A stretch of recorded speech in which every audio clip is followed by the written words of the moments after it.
We're talking about what is truth tonight. First of all, I'm really glad that you guys are here. Sorry I was a little late. If you were following us on Facebook, which you all should like our Facebook page so you can get updates like this and participate, we set up a little poll ahead of time to ask some questions about the topic tonight and to see kind of where people stand. One of the questions was, have you or someone you know ever doubted that there is such a thing as absolute truth? See, pretty overwhelming results there. Yes, 16, no, 1. So, what's that? I think I misread the question. Me too. Okay. So maybe these aren't valid results at all, but anyway, I think at least what it shows is that it is a pertinent topic because there are people out there who have doubted, or we amongst the people here have doubted that there is such a thing as absolute truth. The next question was, do you think that truth can change? A little bit more of a mixture here. 2, yes, truth can change. No, 12. Not sure, 4. So a little bit more of a mixture, and that's good. So we might have a little bit of a diversity of opinion here as we're talking tonight. So we look forward to that. So we're talking about what is truth tonight, and the central point that we're hoping that everyone walks away with is this. The absolute truth exists, we can know Him, and if we fully engage with the truth, our lives will be changed. So we're going to try to keep it pretty practical. Sometimes the question, what is truth, is actually what people use to make fun of like philosophers and people of that nature, like what is truth? You know, this sort of existential question that people can just talk about, but we're going to keep it pretty practical, I hope, and we're going to walk away with this. Just in terms of a brief overview, this is what we're going to be covering. What is truth and why does it matter? Does absolute truth exist? What are some of the objections that people give to the idea of absolute truth? Ways of knowing truth, how can we know it? And what we believe to be true and why that matters. So, let's jump right in. What is truth? This is the central question, right? We're going to start out with sort of the common definition of how people think about truth, how we use it on a daily basis, and then we'll go into some of the other ways of thinking about it. But on an everyday basis, what we mean when we talk about truth is really reality, right? We are wondering if what we say or what we're thinking matches up with reality. That's pretty much the definition of truth. And this little table kind of helps consider exactly how we think about truth, right? So a statement, if I make a statement that X, right, and I examine reality and then find out that in reality X is the case, we can say that my statement was true. If, on the other hand, I make a statement X, and when we examine reality, we discover Y is the case, we can obviously see that that's not true, that my original statement could be said to be not true. It seems kind of obvious, but it's helpful to really define what we're talking about so that we're all on the same page. A pretty good example of a way to think about how this really works, if you look at the last row on the bottom, lying is a really good way to really think about how this makes sense in terms of truth. If I make a statement X, knowing that in reality, X is not the case, that's not truth, and I could be said that I'm not telling the truth. So that's just a way of thinking about it. You don't have to be lying for that to be the case. You can make a statement X and not really know what reality is, and still not making a true statement. So, truth is that which matches up with reality, the way that things truly are in reality. So here's this 9-dot problem that some of you were just struggling with. Some of you may have seen it before, and I hope you didn't cheat and tell the other people. It seems like we didn't. But the idea of this problem is that it demonstrates the idea of specific versus overall truth. We'll get into it in a minute. Let's just go to the next slide so people can see the solution. So the idea of the 9-dot problem, it's a 3x3 grid, and your instructions were to use 4 straight lines to connect all of the dots without picking your pencil up off the paper or your pen. So most people, what they try to do is to make lines inside the grid of 3x3, and whenever you do that, you're going to leave one dot out. There's going to be something missing. So the trick is, as you see here, to make the lines go outside the system to be able to solve it. That's the only way of doing it. So, we can go next slide. So, the reason that we put this activity in there is because it demonstrates this idea of specific truth versus overall truth. So, this is a pen. I think you can all agree on that. I mean, you could examine it to see that I'm writing, but you might agree this is a pen. That's a specific truth about this pen. That's not what we're talking about when we talk about truth in general, truth with a capital T, right? That this is a pen is not overall truth. That's a specific truth. So the 9-dot problem that we just did is a useful way of thinking about a problem in which sometimes in our modern society, people take a specific truth or a group of specific truths and decide that that's the way in which they're going to view the world, that this group of specific truths is actually how we're going to see overall truth, the whole truth of the world. So a great example of this is scientism. I don't mean science just on itself, but scientism, which is sort of the idea that only things that are knowable through science can be true. Okay, we'll talk about a little bit more of that later, but that's saying a specific group of truths, that is science, the scientific method, and things of that nature, are the only way in which we can know truth in the world. So that's trying to solve the 9-dot problem by staying inside your group of specific truths, the lens in which you're viewing things. And without going outside of that system, you can't fully solve the problem. So that's kind of the idea of specific versus overall truth. You can, next. There's also this idea that we want to define our terms of relative versus absolute truth. This is a big one. It comes in and it's going to play in later. But absolute truth is something that's true for all people, at all times, and in all places. Pretty self-explanatory. It's absolute. Relative truth, predictably, is then a truth that is true only for some people at some times and in some places. Today we're going to be talking about absolute truth mainly. I'm frankly of the opinion that there's no such thing as a relative truth, but we don't have to get into that. We can maybe talk about that later if people are interested, but I don't think there is anything such as a relative truth. But you hear people talk about it, so we wanted to define. Today we're talking about absolute truths. So, why does truth matter? Well, from the Christian perspective, as Christians, we are partially defined by the things that we claim to be true. That's part of what makes us Christian, right? We claim that Jesus Christ was the Son of God and rose from the dead, right? That is a truth claim. We claim that to be true. We can either say that that's either true or it's false, but it can't be both. So that's why it's important to us as Christians, and as is already up there now, we see this quote from C.S. Lewis that says, "Christianity, if false, is of no importance, and if true, of infinite importance. The only thing it cannot be is moderately important." So the point is that if there really is a God, what he wants from us, or what he wants for us, is the most important thing in the world. And C.S. Lewis kind of points that out, and also connects to the first point that we make Christianity can be true or false. It's a religion.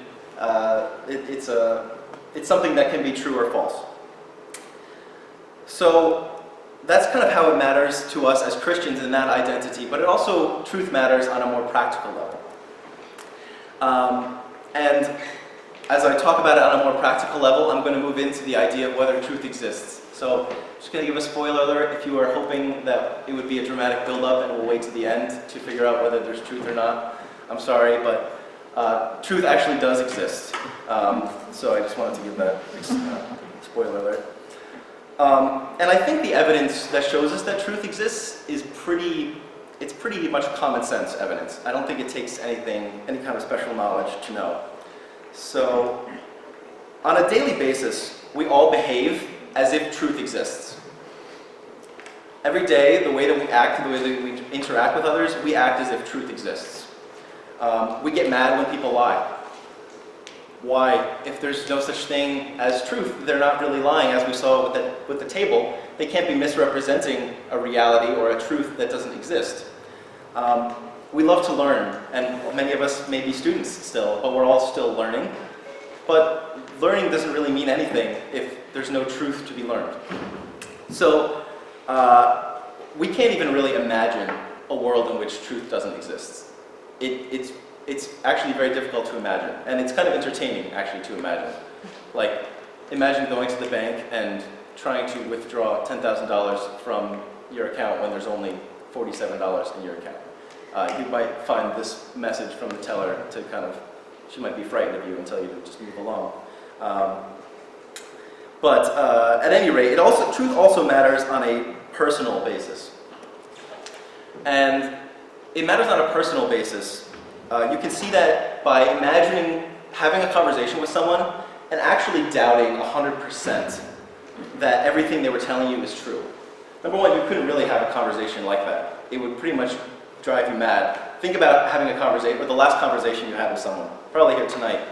Imagine every time they said something to you, you thought with 50% certainty that that could be true.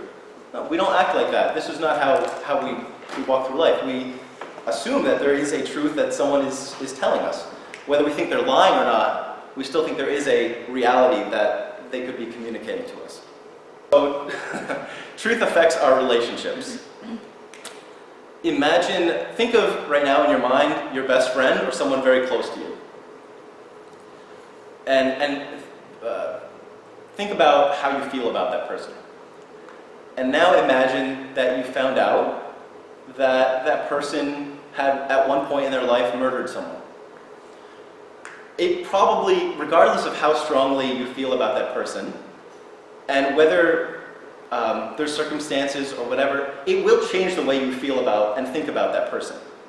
That doesn't mean your whole relationship is over or everything is ruined, but it will change the way you think about that person a little bit. I think we can all agree on that. So that is also true, newsflash, about our relationship with God. The way that we think about God affects our relationship with Him. Just as it would affect your relationship with another human being, our relationship with God is affected by what we believe to be true about Him. And this video that we're going to watch kind of helps to demonstrate that a little bit.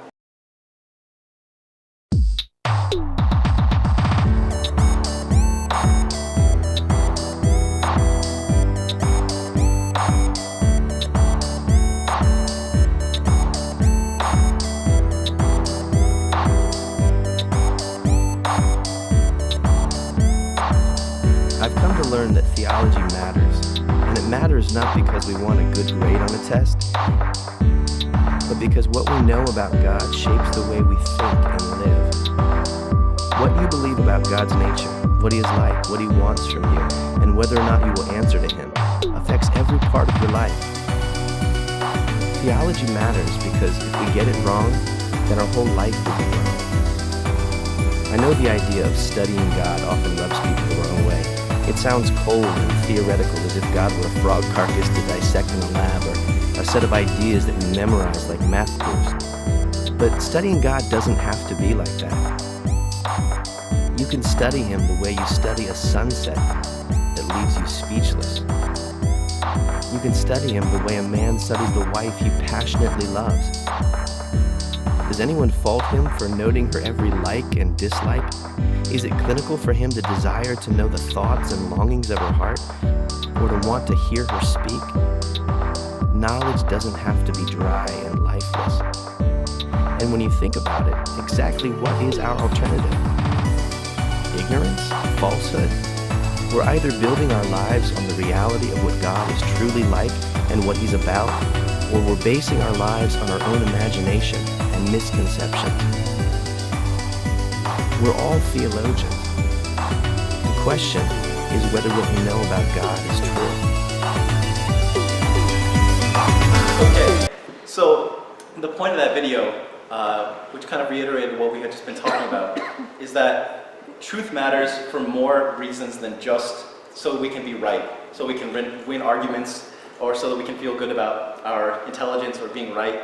It really, on a practical level, whether you're Christian or not, what you believe to be true about people and about God affects those relationships.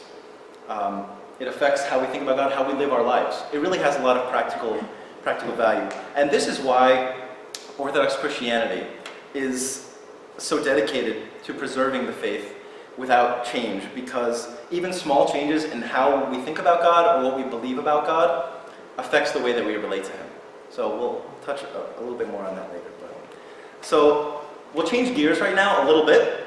This is, I think, is the fun part. So if you're sleeping, you can wake up now. We're going to examine some of the common objections that people give when they try to argue that there is no such thing as truth or no such thing as absolute truth, at least. So we're going to click up a few on the screen, and as they come up, one at a time, just give me a raise of hands, please, if you've heard this objection at any point in time to truth. So, go ahead. There's no such thing as truth. Okay? You can't know truth. Okay? Science is the only source of truth. A lot of hands there. Okay? That's true for you, but not for me. Oh, yes, good. All truth is relative. Yeah. And all religions are different paths to the same truth. All right. A lot of hands. Pretty much everyone's hands were up at some point during that. So this shows that these are clearly applicable issues. And so where do these issues come from? Why are there these doubts out there? What kind of thinking leads to that? Well, one of the things is this idea of postmodernism. And I'm not going to get too much into postmodernism. It's kind of a philosophical concept that doesn't have much credence. Not many people adhere to it, even amongst philosophers, even in the history of philosophy. But essentially, to boil it down, is that postmodernism claims there is no such thing as a reality that we can know in common. So we can't really say that anything is true because there's no common reality that we can agree on to talk about or express to each other. So in that table, there was no reality column that we could judge truth on, so there is no truth. We'll move on. Relativism is much more common and much more, I would say, sneaky. And relativism is this idea that we found above, that objection. It's this idea that there's no such thing as relative, that there's no such thing as absolute truth, that all truths are in the category of relative that we defined earlier. That it's only true for some people, sometime, some places. And a connected idea is this third one about political correctness or niceness. And sometimes in our desire to be nice and not to step on anyone's toes, we may find ourselves fudging the idea of truth a little bit. We might agree with ideas that aren't actually true. So, we will now move on to a very important concept called the law of non-contradiction. Essentially, it's a law of logic. It's generally accepted as a law of logic that something cannot be true and not true at the same time in the same context. So in other words, we can phrase it a different way, and saying two things that contradict each other can't be true at the same time in the same context. And we'll see exactly how this plays out. So for example, if I say that everyone in this room is wearing a black shirt, that's my statement. If John comes to me and says, but Joe, Fadi's wearing a pink shirt, this seems to contradict with what you're saying. In fact, it does contradict. Both of those statements cannot be true at the same time because they contradict. Either all of us are wearing black shirts, or Fadi's wearing a pink shirt, or neither of them are true. But they can't both be true at the same time. We can't all be wearing yellow shirts and Fadi's wearing a pink shirt. Does that make sense? Oh, did I say black? Yeah, you can get what I'm saying. Okay? So this is, and so if I make the statement about all of us wearing black shirts, and then someone shows me Fadi, who's wearing a pink shirt, we can say that that example has refuted my original claim. In other words, it's shown it to be false. So I made a claim, we found an example that contradicts my claim, and that refuted it. So my claim was false. So sometimes we find these really fun statements that people make that are actually self-refuting. You don't even need to give an additional statement to show that they're false. This is where it gets really fun. So, for example, the statement itself will show it to be false. We'll give a couple examples. I think they're entertaining. There are no sentences longer than 4 words. What would you say to that if someone said that sentence to you? Ha, but why? It's 8 words. So it's self-evidently false. It's in saying it, it's shown itself to be defeated. Next one. My parents never had any children by any means. Okay, clear on that one? And my personal favorite, I can't speak a word of English. These are self-defeating statements, and actually, the objections that we were just discussing earlier, we're going to go through right now and show you why they are also self-defeating.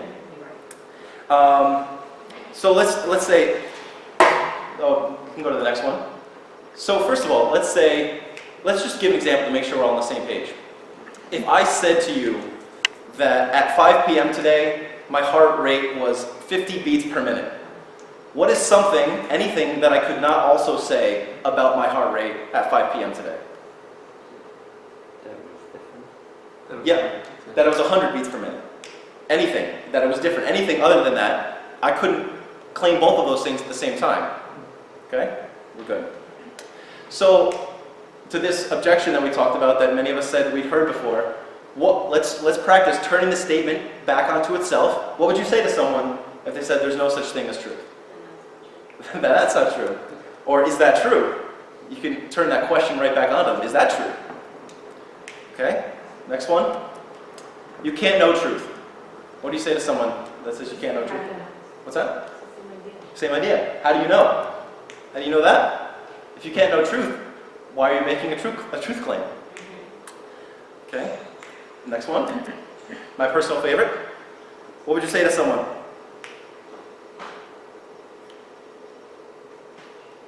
What's true for me is true for you. Exactly. Well, that might be true for you, or is that true for everybody? You could turn, both of those are turning the same thing back. And I think this one would also be very entertaining in the bank teller example. If you go to try to withdraw $10,000 and there's only 47, and the teller tells you that, and you say to them, well, that's true for you, but not for me. I'd like my $10,000. And it's very connected to this next one, which is, oh, sorry. This is something we should know too. It's important to note that with this whole idea of it's true for you and not for me, truth doesn't change depending on whether we believe it. Okay, truth is truth. Whether you believe it or not, it's important, but it doesn't change whether it's true or not. So I would submit to you, I would ask you, do all of those people who do not believe in gravity float off the ground? Do they just float away into the sky? No, because it doesn't matter whether you believe in gravity or not, or know about it, it still applies to you. So even if people don't believe something, anyway, you get the point. And this is very related to the next one, which is that all truth is relative. What would you say? All truth is relative, guys. You can't stop. Why are you telling me what's true? All truth is relative. That's an absolute statement. Right. Is that a relative truth? Why are you making an absolute statement? Exactly. Next slide, please. Okay, so... Ladies and gentlemen, Sorry. our next attraction. So this video is kind of going to illustrate some of what we were talking about with the objections to truth and the way that we turn the statements back on themselves. It's going to be to illustrate that a little bit. And just to set it up, Bugs Bunny and Yosemite Sam have been...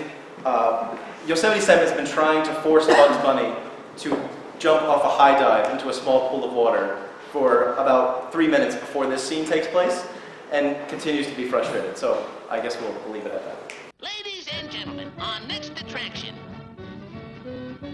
Up you go.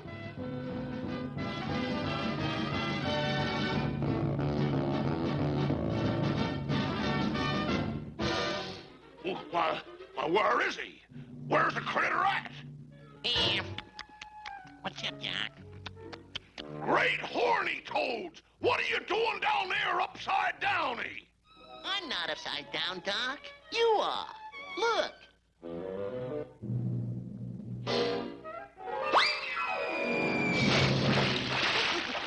Bright boy. Now you dod-blasted ornery no-account long-eared varmint! Hey, just a minute, you. Them's fighting words. Yeah, them's fighting words.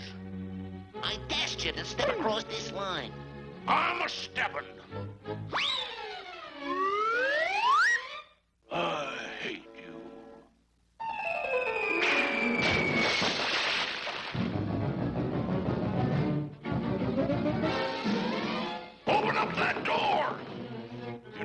didn't say, Richard? Come on, open up or I'll bust her down. Here I come.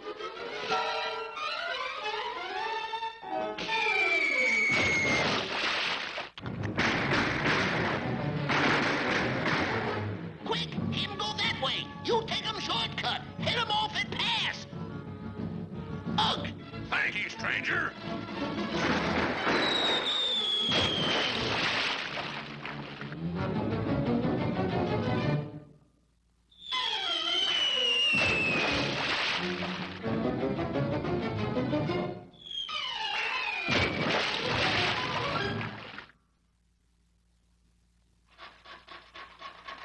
Now, you smarty pants, let's see you get out in this one. This time you're a diamond. I know this defies the law of gravity, but, you see, I never studied law.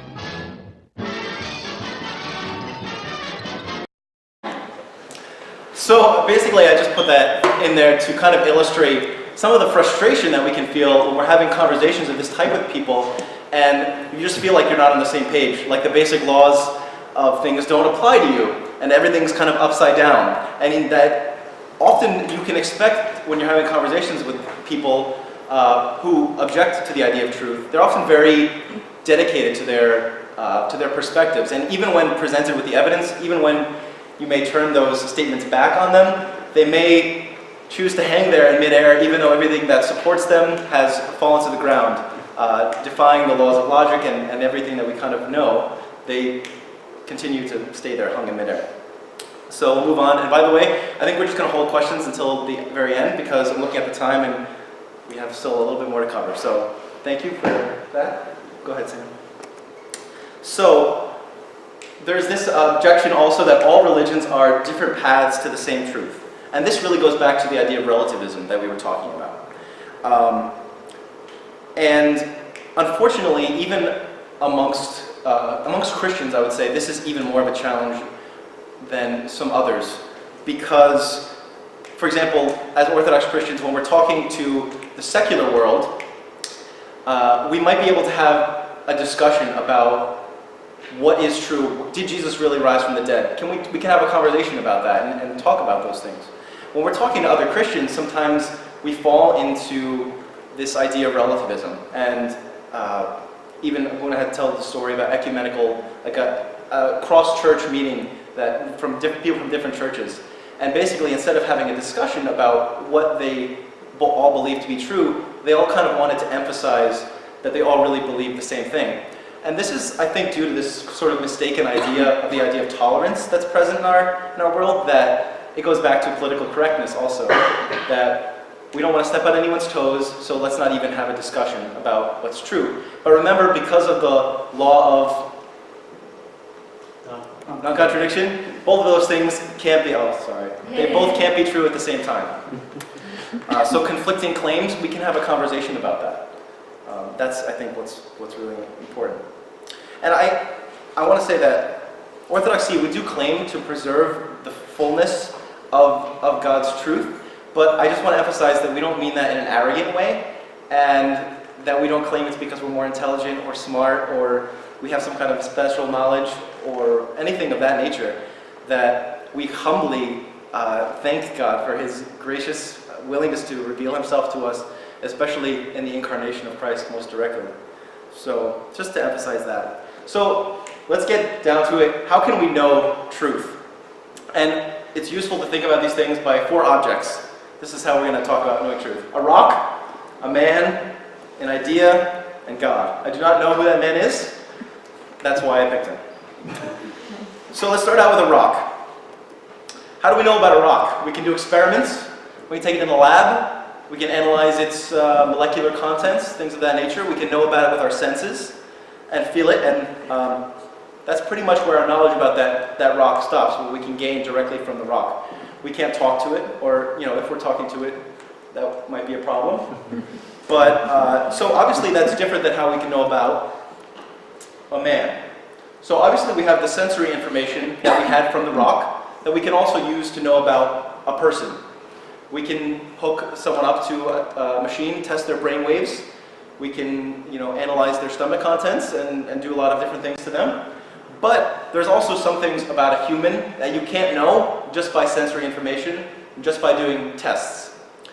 You can talk to someone, okay? You can have a conversation with someone and they can tell you things that you would never know otherwise. And when we're talking, when we have thoughts that use language, any thoughts that you have that involve you thinking in words, that's something, it's something that's called the discursive reason, okay? That's your faculty or your ability to think using language. And we see that the root of the word discourse, like talking, having a discourse, it's the same thing. So useful way to think, whenever you're thinking in words or language, you're using the discursive reason. And so that's kind of how we think about men. The problem is that some people have taken these two faculties, which really form the basis of science, right? Science, at its base level, use these two ways of knowing. We have sensory information, empirical observation, if you use that terminology that we can observe through science, and then we reason about it using our language. We can do tests, set up experiments, talk about it with others and think through things, reason through things. You'll hear the terminology.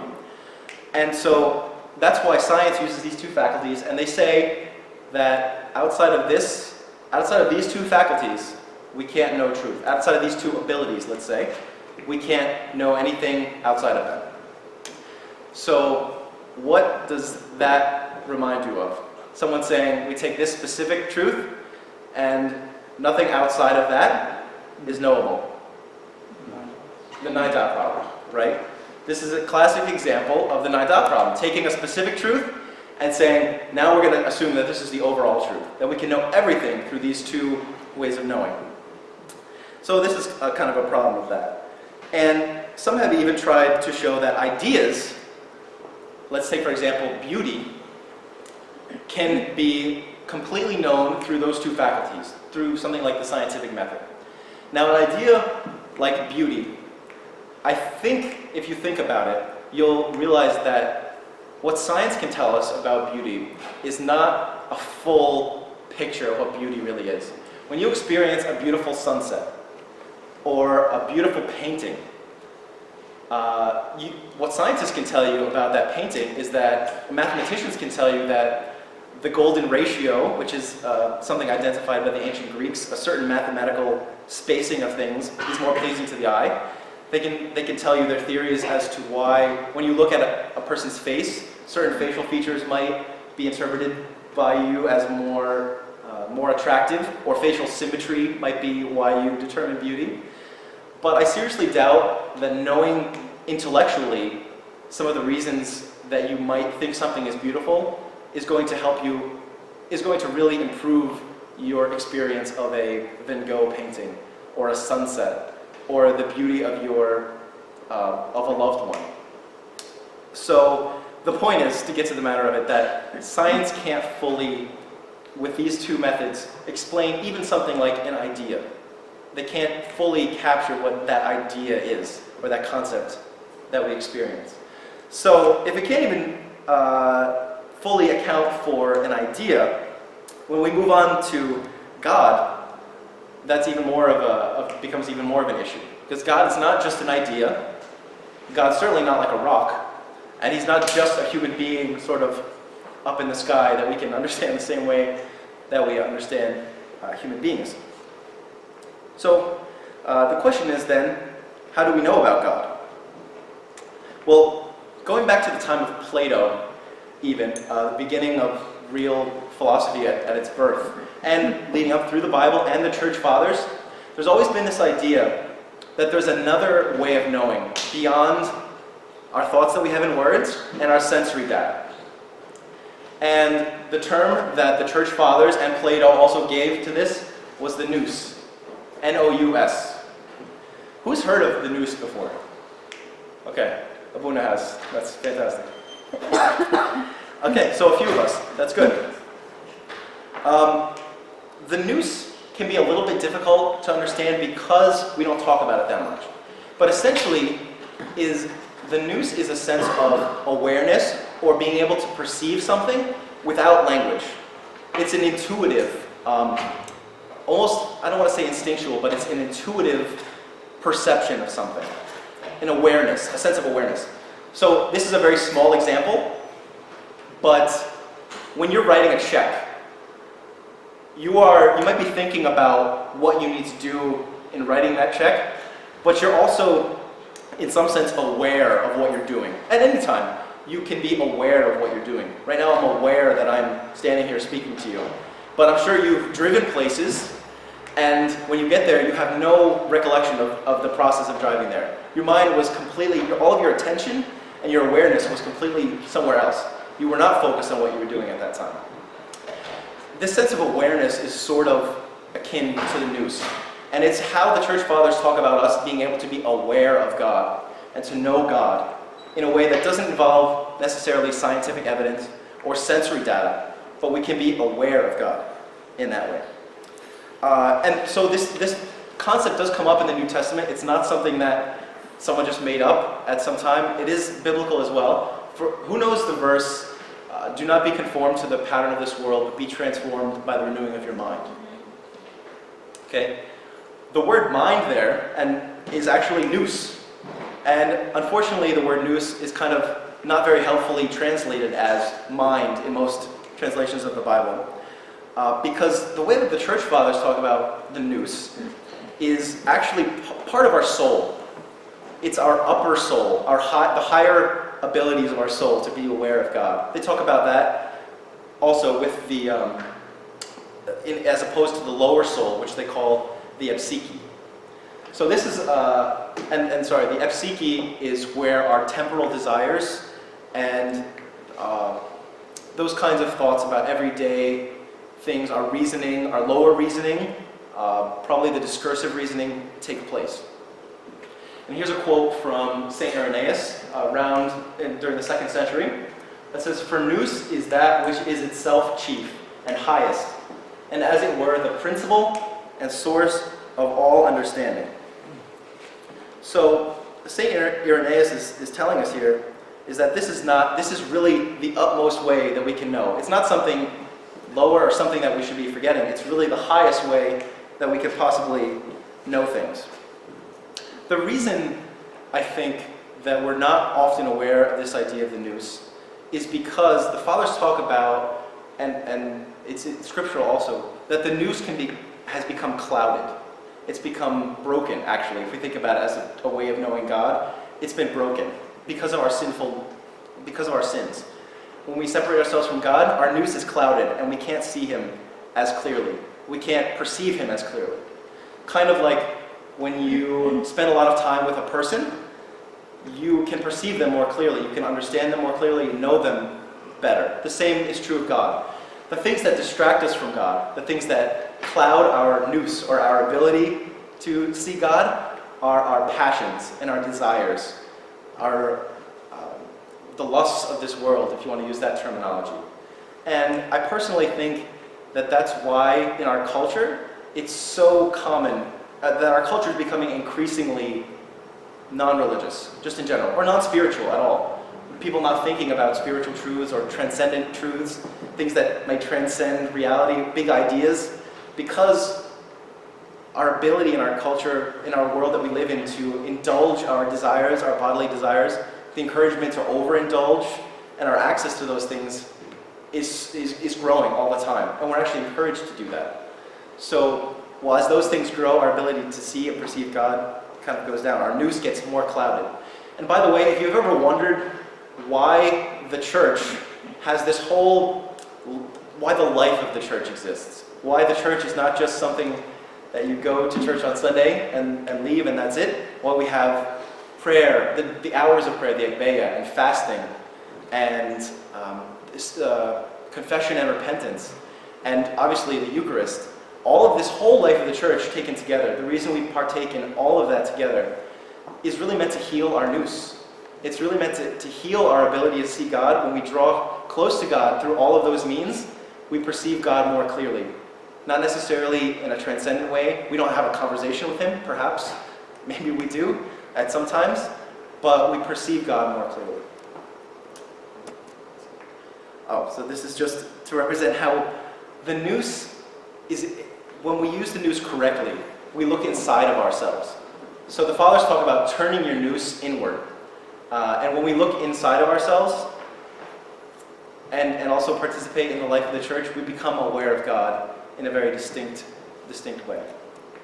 And that's where this verse comes in terms of the life of the church. To be transformed by the renewing of your noose. And how do you transform your noose?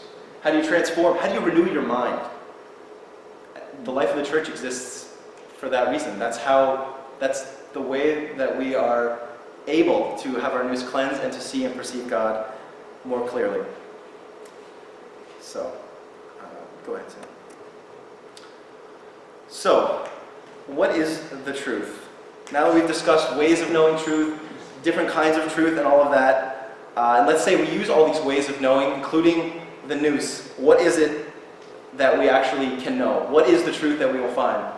It's a little bit deceiving. Sometimes, as Orthodox, we find ourselves answering what questions with a who, and that who is Jesus Christ.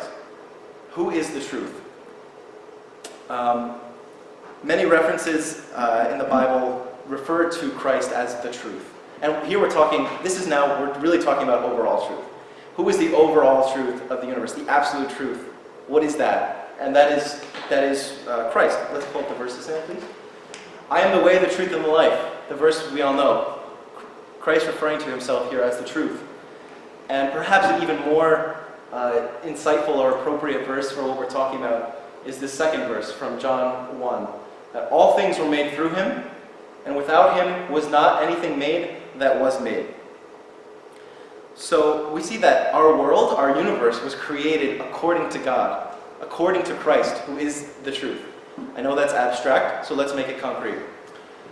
Question. What is the most amazing thing that one person can do for another person? Die for them. That's what I was thinking about. I don't know. I didn't hear what the other person said, but I think that most of us all, if we talked about it, would agree that the most amazing thing a person can do for another person is to die for them, to give up their own life. And I think that this also transcends cultures and times. I think that you see ancient myths of people sacrificing themselves for others. This goes back long, and even today, if a member of the military sacrifices himself for his comrades, we honor that. That's the highest, we give the highest military honors to people who sacrifice their own lives for others. But we kind of understand this, but we don't really stop to think why. Why is that true? Why would it be true that this is the most amazing thing we can do for another? It almost sounds like a weird question, and we probably wouldn't think about it because we almost understand it intuitively. And I'm not going to tell you that I know exactly why it's true, but I will tell you that it makes sense. Because the way that God chose to redeem and to save and to heal his creation was through an act of self-sacrificial death to save us. It makes perfect sense to me that this is the most amazing thing that one human being could do for another. Because that is the truth of the world. The world was created according to Christ, as we saw in John. Everything that was made through him and according to him. So that truth pervades us. That truth is everywhere. And we also note that while the church, we think, preserves the fullness of what we know to be the truth, there is truth outside of the church, right? We recognize truth when we see it. When an atheist or any person of any stripe sacrifices him or herself for another person, gives up their life, it is true that is a tremendous act. That is, awe-inspiring. And we honor that as well, because truth doesn't just happen inside the church. We recognize truth where we see it. We all know, I'm sure, people who are not religious or of different backgrounds that are so kind and loving, the most generous people that you know. And we recognize this as being good. And I think sometimes as Christians we get the idea or we're made to feel guilty at some times for appreciating the truth that we see in the world outside. Like, I think that there's nothing wrong with appreciating beautiful music, or beautiful art, beautiful poetry, beautiful relationships, friendships. There's something truly beautiful about a real friendship and the love that's shared there. Whether it's in the church or out of the church or whatever, whether it's no matter what. This truth, but notice that truth is still Christ. Christ is in the world working. He's not just in church on Sundays or any day that you go to the liturgy. Although that is when we meet him and commune with him most directly. Christ is in the world, and that truth of Christ pervades the world. And we can see this quote kind of sums it up. Go ahead. By Father Alexander Schmemann, which is that the Christian is the one who, wherever he or she looks, everywhere sees Christ and rejoices in him. We are to go out then from the liturgy and see Christ everywhere. Christ is the truth. And reality, like we talked about, people mentioned reality. The reality is that the world is created according to Christ, according to God. He is the truth. He is the source of all truth. And then this brings us back to our central truth for the night that we'll conclude with, which is that absolute truth exists. We covered that. We can know him. And if we fully engage with the truth, our lives will be changed. So this engagement with the truth involves looking inside ourselves, turning inside, engaging with the life of the church wherever possible. And when we do that, we will encounter God in a real way, in a very concrete way. The word for knowing God in the Bible is not a cold knowledge. It's not a factual knowledge. It's the same word that's used for how a man knows his wife. It's that intimate. And we can know God in that way, and when we do, our lives will be changed. And that's what Orthodox Christianity is really all about.